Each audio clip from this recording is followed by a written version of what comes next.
Olá, tudo bem? Você sabe a importância de se estudar sobre os resíduos de tiro presentes em uma cena de crime? Não? Pois nesse vídeo eu irei explicar para você apresentando 2 artigos publicados sobre o assunto. Para entender a importância desse estudo, devemos nos atentar aos números de homicídios cometidos por arma de fogo no nosso país.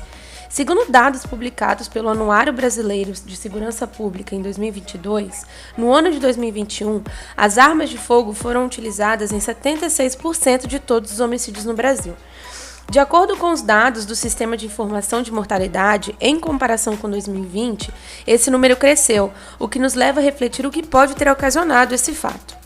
Dessa forma, ao estudar sobre o resíduo de tiro obtido em uma cena de crime, é possível relacioná-lo com a arma utilizada no crime e com o suspeito.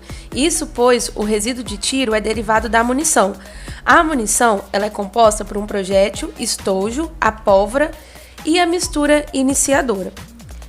Esta última é a mistura responsável por iniciar a combustão da pólvora e é composta por, principalmente, trióxido de antimônio, tetróxido de antimônio, nitrato de bário e estifonato de chumbo.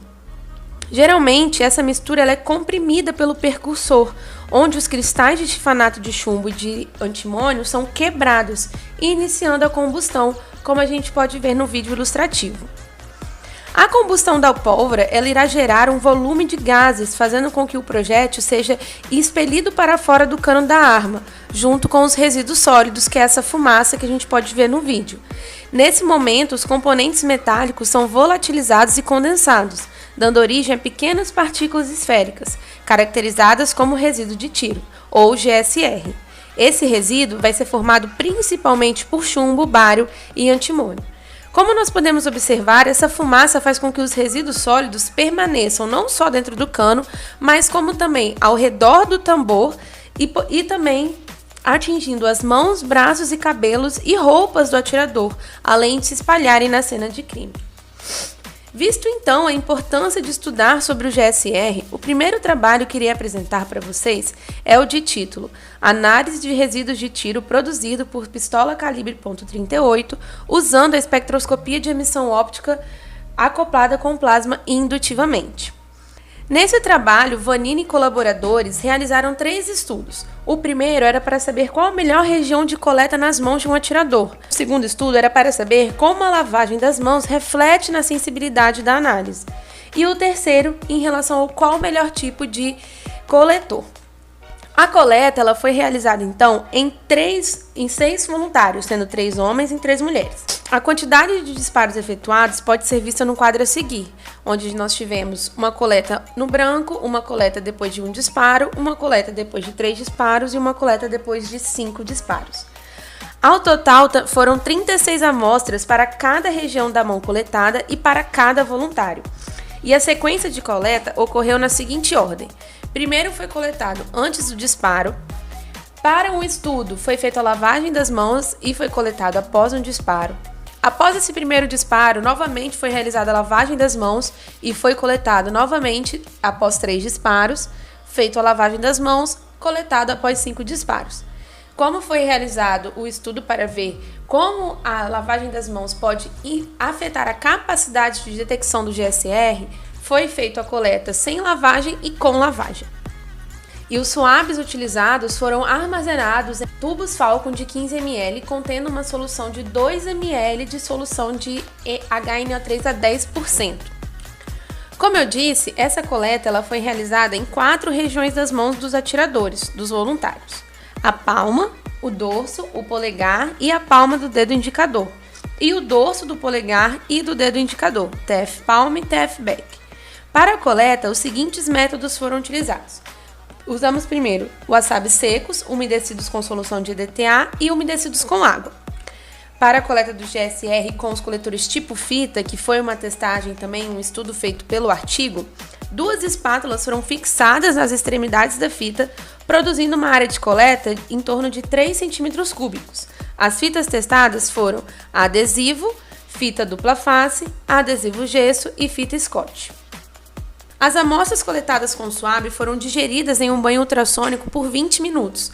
Após isso, foram levadas ao banho-maria 100 graus Celsius por 1 hora. Depois disso, as amostras foram centrifugadas para então ocorrer a retirada do suave. Finalmente, a solução restante foi avolumada para 10 ml com água destilada e levada para análise via ICP-OES. Além disso, as amostras coletadas com fita adesiva foram realizadas a partir de um método de digestão por micro-ondas, seguindo as seguintes etapas de digestão. Para facilitar na interpretação dos resultados, as imagens referentes ao gráficos e tabelas foram retiradas do artigo em questão e serão apresentadas aqui.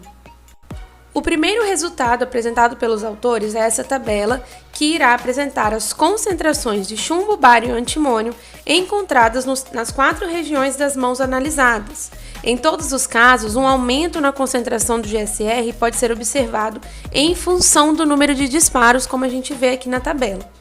Além disso, é possível observar também que o chumbo foi o elemento encontrado em mais abundância em ambos os sexos. Outra coisa que a gente pode observar é o fato de que a concentração de chumbo ela é maior para os homens. Isso, de acordo com os autores, se dá pelas diferenças características existentes entre as mãos masculinas e femininas. As mãos masculinas elas são maiores, mais grossas e têm mais pelos, o que contribui seletivamente para uma maior adesão do GSR. Também é importante notar que as regiões TF-palm e TF-back foram as mais sensíveis, proporcionando resultados mais representativos em função do número de tiros e também da lavagem das mãos. Já neste gráfico é possível a gente observar a influência do tipo de coletor na análise, né? No geral, podemos observar que os coletores tipo fita, que são esses aqui do meio, apresentaram baixas sensibilidades quando comparado aos suaves e ao Scott, o que demonstra que esses não são adequados para análise de GSR. Vamos observar também que os suaves secos, né, eles apresentaram e o Scott não apresentaram nenhuma contaminação externa observada para os elementos de chumbo, bário e antimônio, diferente das fitas utilizadas. Entre os suaves, que são esses 3 primeiros, o suave seco foi o que apresentou melhor sensibilidade para chumbo e para bário e para antimônio em função do número de disparos e também considerando o efeito da lavagem das mãos. Isso porque, apesar do suave com EDTA apresentar boas condições de análise, o EDTA ele é um agente complexante para outros elementos, como alumínio, que foi detectado em altas concentrações, o que pode ocasionar um erro na minha amostra. Finalmente, o último aqui do gráfico, o coletor tipo Scott, forneceu alta sensibilidade para o chumbo e para bário, mas a presença do antimônio não foi detectada, sendo então concluído pelos autores que a melhor forma de coleta era utilizando o suave seco. Neste último gráfico, os autores correlacionaram as concentrações dos elementos comparando a mão esquerda com a mão direita, utilizando as regiões TF-back, TF-palm e também o coletor do tipo suave seco. A concentração de GSR entre as mãos esquerda e direita, observando essa concentração, nós observamos que o chumbo é encontrado principalmente na mão direita, enquanto que as concentrações de bário e antimônio são semelhantes em ambas as mãos. Essa diferença do chumbo para os outros, de acordo com os autores, se dá devido às baixas densidades desses elementos quando comparados ao chumbo, permitindo então assim uma maior dispersão de partículas, de forma que eles alcançam as 2 mãos no momento do disparo. O segundo artigo que eu irei apresentar para vocês é o de título Análise de resíduos de tiro e de material semelhante a resíduos de tiro usando ablação a laser por espectrometria de massa acoplada com plasma indutivamente, publicada por Isabela Ferreira e colaboradores no ano de 2021. O uso da ablação a laser para espectrometria de massa com plasma acoplado indutivamente, como visto nessa figura, é uma forma de trazer mais informações sobre a composição elementar das partículas que podem ser usadas para identificar o GSR. O GSR ele contém principalmente os elementos chumbo, bário e antimônio, como a gente viu anteriormente. E essa técnica ela vai possibilitar, então, a análise desses elementos caracterizando a partícula analisada. Essa técnica ela vai reduzir dramaticamente o tempo de análise da amostra e eliminar interferências que podem acontecer devido às células epidérmicas, por exemplo. Nesse estudo, a coleta de amostras foi realizada no posto regional da Polícia Técnica Científica de Resende, no Rio de Janeiro. As amostras de GSR foram obtidas através de 20 voluntários e todos eles passaram pelo mesmo procedimento. Desses 20 voluntários, 15 não eram atiradores, sendo 5 mecânicos, 5 de pessoas após o uso de fogos de artifício e 5 voluntários que nunca utilizaram arma de fogo, chamados também de branco nessa análise. E elas foram recolhidas utilizando o mesmo procedimento a partir de uma fita adesiva de carbono pressionada na superfície das mãos nas regiões indicadas para a coleta de GSR. Aqui nós temos um resumo disponibilizado, pelos autores em forma de figura de todo o trabalho realizado. Inicialmente foi feito então o contato com essas pessoas, os atiradores, as pessoas que manipulam fogos de artifício e mecânicos.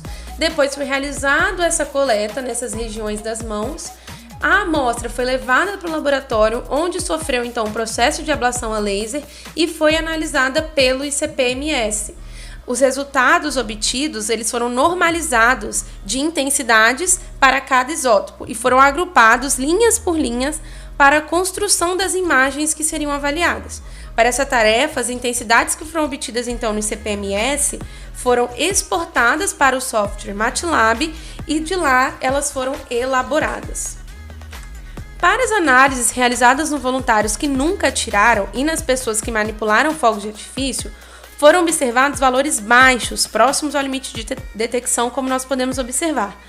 Porém, as amostras de fogos de artifício apresentaram sinais de analito ligeiramente mais altos do que o branco. Se a gente der uma olhada na escala do gráfico, nós conseguimos observar esse fato. As amostras dos mecânicos apresentaram intensidades de sinal de chumbo e antimônio menores do que as amostras dos atiradores, porém, maiores concentrações de bário foram encontradas neles, considerando as amostras dos atiradores. É essencial a gente notar que as maiores intensidades de bário nas amostras de mecânica, em relação aos outros dois elementos, enquanto que na do atirador foram encontradas maiores intensidades de chumbo, é um critério que pode ser utilizado para identificar, então, o disparo de uma arma, visto que, se eu realizo análise de uma amostra coletada de um suspeito e a análise ela vai possuir essas características, eu não poderei indicar que ele realizou o disparo. Agora, se eu encontrar esses elementos com essas características na análise realizada, eu posso, então, dizer que é um indicativo de que aquela pessoa foi responsável por efetuar o disparo. Para melhor visualização dos resultados, também foi obtido pelos autores os gráficos ternários. Esses gráficos eles servem para comparar os 3 elementos analisados a partir de suas percentagens relativas em cada tipo de amostra estudada, sendo uma razão independente da variável de quantidade de resíduos encontrados, o que proporciona então uma melhor forma de visualizar os resultados e poder discriminá-los. Para o branco, nós podemos observar uma distribuição aleatória das amostras, explicada pela frequente presença desses elementos no ambiente. Para os trabalhadores mecânicos, podemos identificar uma distribuição agrupada, caracterizada pela elevada porcentagem de bário combinada com baixas porcentagens de chumbo e de antimônio. Além disso, o gráfico ele também demonstra uma distribuição muito distinta para as amostras dos atiradores, caracterizada pela maior porcentagem relativa de chumbo, contudo com baixas porcentagens de bário e antimônio. Esses resultados observados pelos autores demonstram então a capacidade da caracterização do GSR por essa técnica, inclusive como um possível falso positivo, fornecendo assim evidências concretas para análise forense.